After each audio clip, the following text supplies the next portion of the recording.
Bismillahirrahmanirrahim. L'histoire de l'entrée en ville des enfants d'Israël comporte des détails captivants, valant le détour. Nous répéterons donc le verset numéro 57 et ajouterons le numéro 58 du chapitre de la génisse, Surat al-Baqarah, pour les découvrir.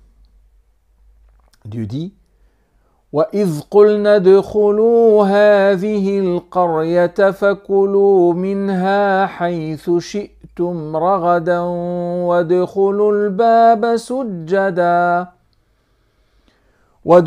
الْبَابَ سُجَّدًا وَقُولُوا حِطَّةٌ يُغْفَرْ لَكُمْ خَطَايَاكُمْ وَسَنَزِيدُ الْمُحْسِنِينَ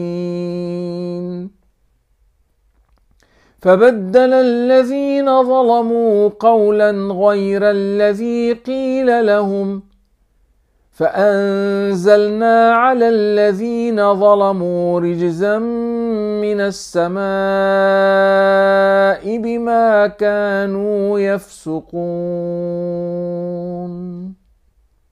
Ce qui signifie: et lorsque nous dîmes, entrez donc dans la cité et mangez-y à loisir d'où il vous plaira. Franchissez néanmoins la porte courbée, tout en demandant la charité, afin que vos fautes vous soient pardonnées. Nous donnerons davantage aux bienfaisants. Mais, à ces paroles, les iniques en substituèrent d'autres, qui ne leur ont jamais été cités. Nous fîmes alors dévaler sur les iniques une abomination venue du ciel en réponse à leur conduite perverse. Ces deux versets font allusion à une histoire bien connue des Juifs médinois. En voici le résumé.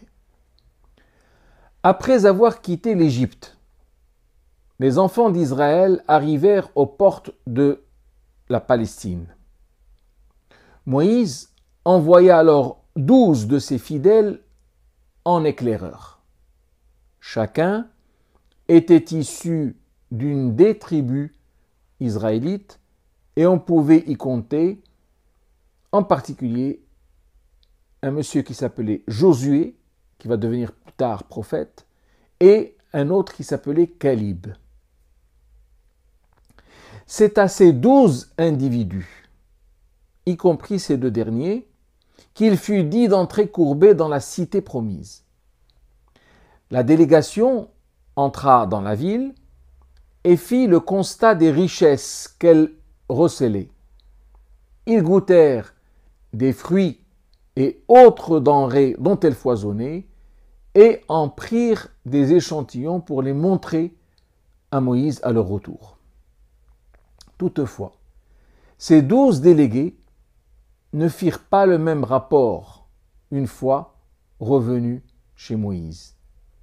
Calib et Josué soutinrent l'entrée dans la cité, alors que les 10 autres se mirent à décourager les troupes en faisant circuler la rumeur que l'attaque de la ville égalerait une mort certaine pour tous. Et bien sûr, c'est cette rumeur qui eut le dessus, et les enfants d'Israël refusèrent d'attaquer. Ils furent alors condamnés à 40 années d'errance dans le désert, et les 10 individus à l'origine de tout cela furent atteints d'une maladie grave qui les emporta jusqu'au tout dernier pour prix de leur perversion.